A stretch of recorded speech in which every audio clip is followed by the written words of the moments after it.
Bonjour, bienvenue dans Hommes et Pouvoir, l'émission des hommes de pouvoir qui n'ont pas peur des femmes de pouvoir. On entend souvent dire que derrière un grand homme se cache une grande femme, mais souvent on oublie de rajouter que derrière de grandes femmes se cachent également de grands hommes qui n'hésitent pas à s'engager pour que les droits des femmes soient respectés. Car le combat pour le respect des droits des femmes ne saurait être gagné sans l'apport des hommes. Notre invité du jour s'appelle Doudou Sow, expert formateur en intégration professionnelle et gestion de la diversité ethnoculturelle au Québec. Il est également auteur de plusieurs ouvrages. Il a publié en avril 2014 2 essais, Intégration professionnelle des personnes immigrantes et identité québécoise, une réflexion sociologique, et Intégration, une responsabilité partagée entre la société d'accueil et la personne immigrante. Doudou Sow, bonjour et bienvenue sur le plateau de Hommes et Pouvoir. Bonjour Carole, merci pour l'invitation. Quelle est la première image qui vous vient en tête quand je dis femme et pouvoir?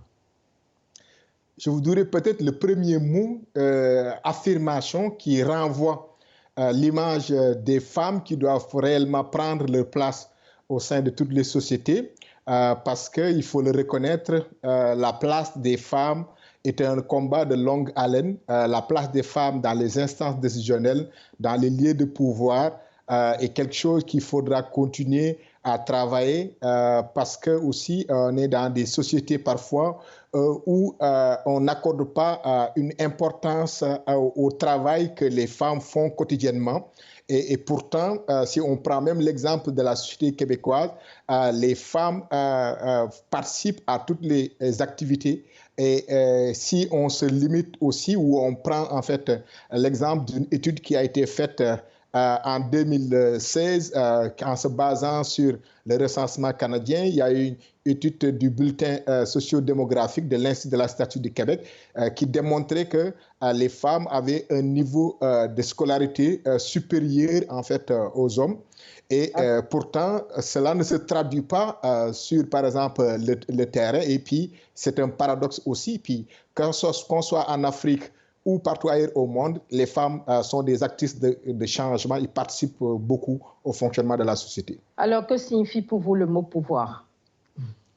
Pour moi, le mot pouvoir, c'est la possibilité de faire avancer les choses de façon positive, d'avoir un impact positif, et ce, dans tous les secteurs d'activité. Très bien. Alors, vous êtes conseiller stratégique à la régionalisation de la main-d'œuvre immigrante chez l'Anaudière économique. Vous siégez dans de nombreuses instances gouvernementales, aussi bien au niveau fédéral qu'au niveau provincial, en qualité d'expert. Comment se traduit pour vous l'exercice du pouvoir dans votre environnement personnel et professionnel?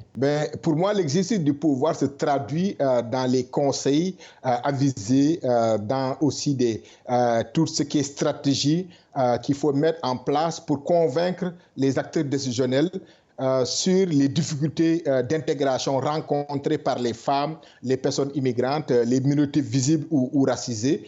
Cet exercice de pouvoir se traduit aussi dans la capacité de persuasion à travers aussi ces instances-là pour leur expliquer en des termes très clairs quelles sont les difficultés vécues par ces personnes également et puis comment on peut développer des stratégies pour accueillir et favoriser l'établissement durable aussi de ces personnes immigrantes en région. Et cela aussi se traduit également dans nos actions quotidiennes, dans notre formation, dans nos conférences, dans nos ateliers, dans nos écrits également, et toujours dans une optique de façon constructive pour montrer comment c'est gagnant-gagnant, en fait, l'intégration des personnes qui viennent enrichir notre société. Alors, vous publiez prochainement 2 ouvrages qui porteront les titres État des lieux sur la régionalisation de l'immigration et la nécessaire régionalisation défis et pratiques innovantes. D'où vous viennent toutes ces inspirations? Parce que déjà, à chaque fois, vous publiez 2 ouvrages à la fois.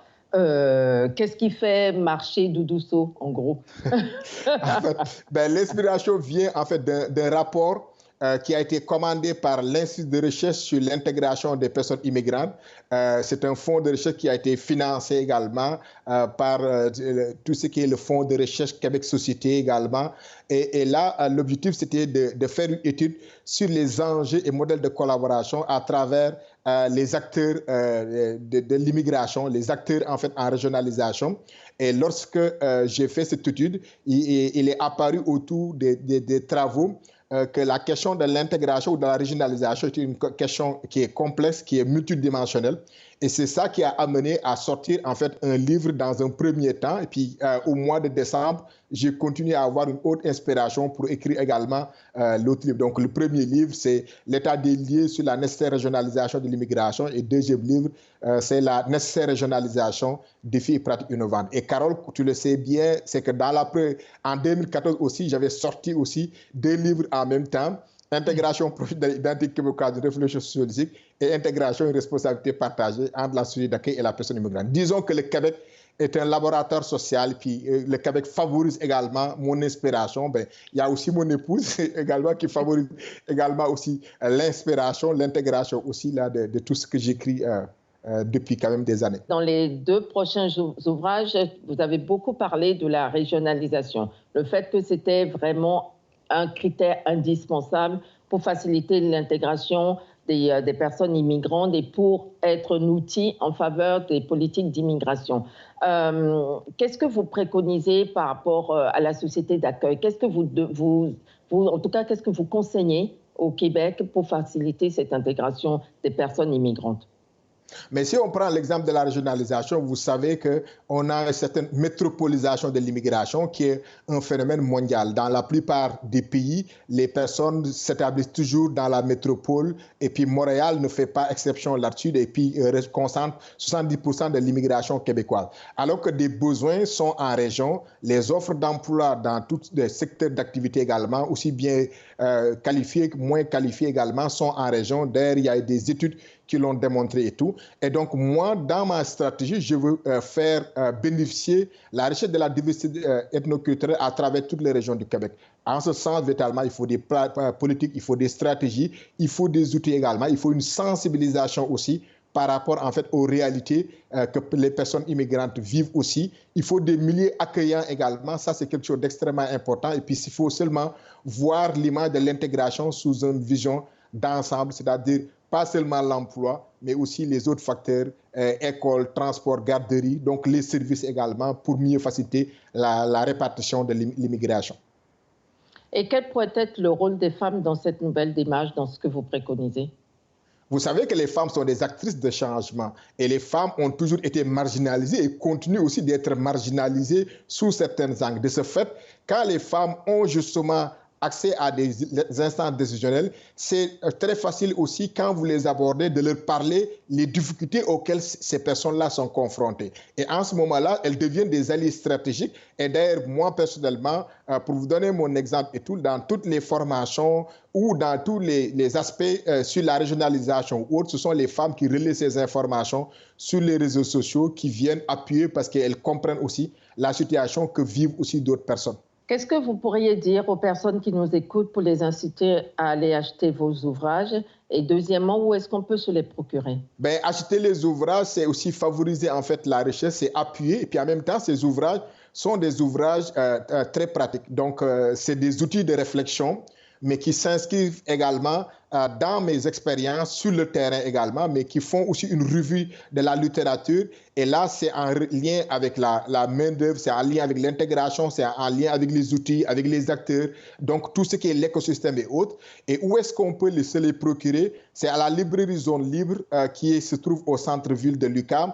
Il y a aussi Renaud Bré sur mon nouveau site, le livre de doudouson.com. Donc, je mettrai les points de vente là sur ce site également pour permettre aux personnes qui veulent en tout cas m'aider et puis m'accompagner, me soutenir également dans tout le travail que je suis en train de faire pour pouvoir aussi les guider où est-ce que c'est important d'aller pour acheter ces livres-là. Excellent. Je pense que Doudousso, sur ces mots, nous allons marquer une première pause et nous revenons dans quelques instants.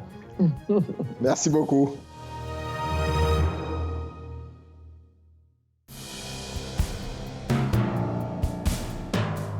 Nous sommes de retour avec notre ami Doudousso qui nous parlait de ces derniers ouvrages des ouvrages qu'il a écrits sur la régionalisation, la nécessaire régionalisation au niveau du Québec par rapport aux politiques d'immigration et aussi où est-ce qu'on pouvait se procurer ces ouvrages. Donc, Doudousso, on entend souvent dire que les femmes qui ont du pouvoir qui ont dû sacrifier quelque chose. Est-ce que c'est le cas des hommes également? Et si oui, qu'est-ce que Doudou Sow a sacrifié? Ben oui, les hommes aussi sacrifient du pouvoir. Moi, je peux donner mon exemple personnel. Au niveau de la famille, je sais que j'ai fait un sacrifice énorme parce que je suis quelqu'un qui travaille beaucoup. Et d'ailleurs, je peux te donner une anecdote. Là, lorsque j'étais à Montréal, où j'étais habitué à travailler les samedis dans le cadre du programme Mentorat, je devais rencontrer les personnes expérimentées, peu importe leur disponibilité, parce qu'on ne les payait pas, ils faisaient du bénévolat pour accompagner d'autres personnes, pour faciliter leur intégration socio-professionnelle. Donc, si ces personnes me disaient qu'elles étaient libres le samedi, je le faisais, le dimanche, je le faisais aussi. Et il m'est arrivé plusieurs fois que ma fille, qui avait 4 ans alors, cache en fait cache en fait un pied gauche ou un pied droit de mes chaussures parce que les chaussures étaient tout le temps devant la porte pour m'empêcher un peu de sortir. Elle me donnait ce message et tout. Puis là, je trouvais que véritablement, ça me disait de dire faites attention, la famille est aussi importante. Mais c'est que parce qu'on est tellement engagé aussi à aider d'autres personnes à tel point que parfois on peut s'oublier nous-mêmes, oublier aussi notre famille. Et ça, sincèrement, c'est ce sacrifice-là. Et ce sacrifice aussi, je continue toujours de le faire, puis j'essaie de me soigner un tout petit peu, mais c'est un peu difficile compte tenu des plusieurs chapeaux que j'ai présentement. Absolument. Bah, très futée, la petite, quand même. Hein? Ah oui. Elle est toujours. Et puis, même si on me propose un poste plus important, elle dit non, non, non, parce que tu vas avoir moins de temps pour nous, parce que tu as plus de responsabilités. Donc, je fais attention puis pour essayer de les accommoder également. Une future femme de pouvoir, en tout cas. Ah, ça, c'est certain. Ça, je peux te le confirmer. Est-ce que, Doudou Sow, vous avez noté une différence dans l'exercice du pouvoir selon si on est un homme ou une femme? Ah, mais moi, je pense que c'est dans les deux sens également, parce que autant on peut retrouver des qualités de rigueur, de gestion axée sur les résultats, de sensibilité, autant on peut les retrouver chez les hommes que chez les femmes d'État également. Parce que, selon moi, en fait, un pouvoir doit être à l'écoute des besoins de sa population. Un chef d'État ou une chef d'État doit en fait servir son peuple et non pas se servir également. Et un chef d'État ou une chef d'État également doit être capable également de régler les problèmes d'emploi des jeunes, des femmes également, de stimuler l'entrepreneuriat, d'attirer en fait des investissements étrangers, mais de façon gagnant-gagnant, et aussi également de créer une égalité des chances. Donc, on nous trouve à la fois ces qualités, autant chez les hommes que chez les femmes. Donc, je serai les deux. Quelle est la réflexion, le propos le plus sexiste ou le plus raciste que vous ayez entendu et comment avez-vous réagi? Ah, mais peut-être le plus sexiste, c'est le fait qu'on pense véritablement que les femmes peuvent se suffire à des salaires, à des petits salaires ou ne pas obtenir des postes plus importants, alors qu'on sait réellement qu'elles se sont battues toute leur vie également pour avoir des postes importants. Et d'ailleurs, moi, je vous disais au début que j'avais 2 filles également et je ne veux pas que mes filles soient discriminées sur le marché de l'emploi parce qu'elles seront des femmes. Je veux juste qu'elles prennent leur réelle place également. Et puis, si elles font des études, elles occupent des postes en fonction de leurs compétences également et puis de leurs aspirations. Donc, dans ce combat-là, je pense que c'est pas seulement le combat des femmes, c'est le combat aussi des hommes également. Et puis, tu vois toujours, l'exemple que je donne toujours, c'est sur le plan de l'intégration en emploi, parce que c'est là où je pense que la différence se fait, parce que l'emploi est le premier facteur intégrateur et socialisateur de l'individu dans une société. Très bien. Quelle est votre citation préférée? Citation préférée, en fait, là j'ai 2 citations qui me viennent en tête. Celle de Barack Obama qui dit que la grandeur n'est jamais donnée, elle doit être méritée. Et puis celle aussi de Sénèque qui dit « Il n'y a pas de vent favorable pour celui qui ne sait pas où il va ». Et selon les situations, je prends la situation qui correspond à ce que je veux démontrer. Et quel est votre coup de gueule et votre coup de cœur? La chose qui vous énerve vraiment, que vous aimeriez voir changer et la chose qui vous fait vraiment plaisir, que vous aimeriez voir perdurer? Ah, le coup de gueule, ça, c'est définitivement, c'est l'injustice. Moi, je déteste l'injustice de quel côté que ce soit. Je suis incapable de pouvoir d'accepter cela parce que mes coups de cœur, c'est justement peut-être le fait de voir des situations où on favorise la solidarité, l'entraide. Ça, c'est véritablement mes coups de cœur. Donc, dans toutes les actions, je vois ça.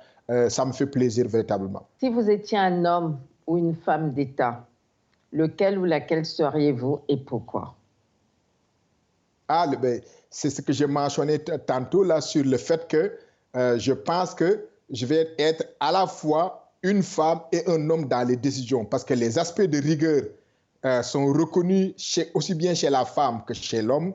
Les aspects aussi de sensibilité, de gestion axée sur les résultats, parce que dans l'exercice du pouvoir, on a besoin de répondre aux besoins et aspirations de la population. Donc, on nous attend sur des résultats concrets, parce que déjà, quand vous demandez en fait le pouvoir à la population, vous êtes élu sur la base des engagements concrets et tout. Et en même temps, moi, ce que je ferai, c'est que autant je vais prêter une oreille attentive aux besoins de la population, autant aussi je vais les aider, les accompagner également dans leur quête d'un monde meilleur. Si vous avez un jour pour changer le monde, par quoi commenceriez-vous et pourquoi? C'est par l'éducation. Définitivement, c'est par l'éducation parce que pour moi, l'éducation, c'est la clé du succès. C'est l'éducation qui permet à la personne de connaître les réalités du monde, de conquérir le monde également, d'exercer aussi sa citoyenneté active et de pouvoir aussi savoir également quelles sont les valeurs qu'une société doit avoir aussi pour être inclusive, pour pouvoir aussi mieux intégrer tout le monde et tout. Donc, pour moi, l'éducation, elle est fondamentale. Tout à l'heure, vous avez parlé de l'injustice. J'aimerais savoir ce que vous inspire le mouvement Black Lives Matter. Normalement, c'est vrai que ce n'est pas quelque chose dont on avait forcément parlé, mais je trouvais que tout ça, ça avait un lien. Qu'est-ce que ça vous a inspiré, ce mouvement? D'autant plus que récemment, je pense qu'il y a des rues qui portent le nom de George Floyd, il y a des monuments qui portent son nom. Qu'est-ce que ça vous inspire? Qu'est-ce que vous en pensez? Et quel écho ça pourrait avoir au Canada, où on n'est pas tout à fait sur les mêmes schéma, mais qui malgré tout, il peut avoir des histoires qui peuvent se ressembler. Je pense qu'il faut dénoncer toujours les morts tragiques, mais ce mouvement a suscité un éveil collectif. Parce qu'on dit mouvement Black Lives Matter, mais en réalité également, c'est un mouvement maintenant qui rejoint autant les Noirs et les autres communautés aussi également, les Blancs, les Latinos et autres. Donc, je pense que dans une société, il faut qu'on fasse attention à des injustices, mais en même temps aussi, la question du racisme, de la discrimination est une question qui dépasse une ethnie, c'est une responsabilité collective. Donc, toutes les personnes qui peuvent être des alliés pour qu'un monde soit juste, équitable, sont les bienvenus. Et il faut qu'on fasse attention seulement dans la façon dont on exprime nos problématiques pour qu'on ne se prive pas de nos alliés naturels. Il faut donc faire preuve de pédagogie en disant qu'on est engagé dans un même bateau, on est dans un même monde, dans une même planète également, et on ne veut pas qu'il y ait en fait des problématiques qui nous dépassent d'une certaine façon. Il faudra trouver des espaces de dialogue, de rencontres interculturelles, il faut faire plus de sensibilisation. Je parlais de l'importance de l'école, de l'éducation, rappeler l'histoire des Noirs, de l'importance qu'a joué les Noirs, des autres communautés aussi qui sont par exemple dans les sociétés, pour que tout le monde y trouve son compte. Et puis en même temps aussi, reconnaître qu'on va avoir de différences, mais il y a plus de choses qui nous ressemblent qui nous divisent en fait. Si vous étiez un animal, lequel seriez-vous et pourquoi? J'ai tendance à penser à un lion par rapport à sa force, à son endurance également. Mais quand je dis lion, force, endurance, c'est par rapport à l'exercice aussi du pouvoir. Parce que l'exercice du pouvoir demande beaucoup d'abnégation, beaucoup de résilience également. Mais comme je dis, c'est un exercice du pouvoir justement qui est partagé, qui est inclusif également. C'est différent d'un exercice de pouvoir avec un style traditionnel, hiérarchique et autres. Alors, vous êtes vous-même multiculturel. Si vous étiez une ville, laquelle seriez-vous? très bonne question. Bon, là, je donne ici, en fait, l'exemple, par exemple, de Montréal. Montréal est une ville, en fait, multiculturelle et on peut voyager sans, justement, quitter Montréal parce que toutes les communautés du monde sont ici. Puis, en même temps, ça incarne, justement, le rêve américain, mais le rêve américain dans un contexte aussi québécois, dans un contexte aussi interculturel, c'est important aussi parce qu'il faut qu'on ait aussi des repères dans une société pour qu'on puisse avancer ensemble. Mais la ville de Montréal en soi, justement, est une ville aussi qui m'inspire, même si je travaille pour les régions. Mais je voudrais aussi aller chercher ces richesses à Montréal aussi pour les amener également en région. Ok, très bien. En préparant cette rencontre, nous vous avons demandé, Doudou Sow, d'apporter une photo, un objet, en tout cas quelque chose qui pour vous symbolise le pouvoir et la masculinité. Que nous avez-vous apporté et pourquoi? Moi, en fait, je vous ai apporté l'image où on voit, par exemple, des personnes à qui on doit donner un coup de pouce pour pouvoir regarder ce qui se passe dans la cour en arrière ou dans un match de football et tout, où on voit, par exemple, que si on ne donne pas ou on ne met pas, en fait, un banc pour que la personne puisse se mettre dessus puis regarder, ça va être difficile. C'est la question d'équité, la question d'égalité et la question d'inclusion aussi.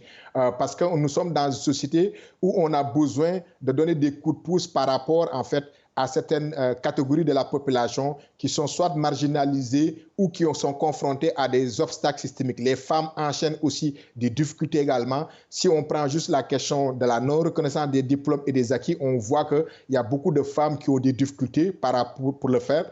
Et si on regarde même par rapport à l'origine des femmes, on voit très bien que les femmes qui viennent de l'Europe et les femmes qui viennent de l'Afrique du Maghreb, il y a une différence au niveau de l'intégration. Et pourtant, ce sont des personnes qui sont très bien scolarisées et tout. Donc, c'est important pour moi qu'on arrive plus à l'inclusion. Il y a la diversité, mais qu'on arrive à l'inclusion et qu'il y a une égalité réelle des chances. Doudou Sow, vous êtes un homme de pouvoir. Pour conclure cette entrevue, est-ce que vous pourrez me dire en un mot quel est votre super pouvoir? Super pouvoir, c'est la capacité de convaincre et de motiver mes interlocuteurs. Parfait. Je rappelle les titres de vos ouvrages: État des lieux sur la régionalisation de l'immigration, la nécessaire régionalisation de l'immigration, défis et pratiques innovantes. Doudou Sow, je vous remercie beaucoup pour le temps que vous nous avez consacré. C'est moi qui vous remercie, Carole, et merci au public. Et on ne lâche pas la patate, comme on dit au Québec. Très bien. Bon, ben, on ne lâche pas la patate, ça sera le mot de la fin. Merci beaucoup. C'était Hommes et pouvoir, l'émission des hommes de pouvoir qui n'ont pas peur des femmes de pouvoir. Si cette émission vous a plu, n'hésitez pas à nous soutenir en allant sur tous nos réseaux sociaux, mais bien évidemment sur notre site. Je vous remercie beaucoup et je vous dis à très bientôt. Merci. Au revoir.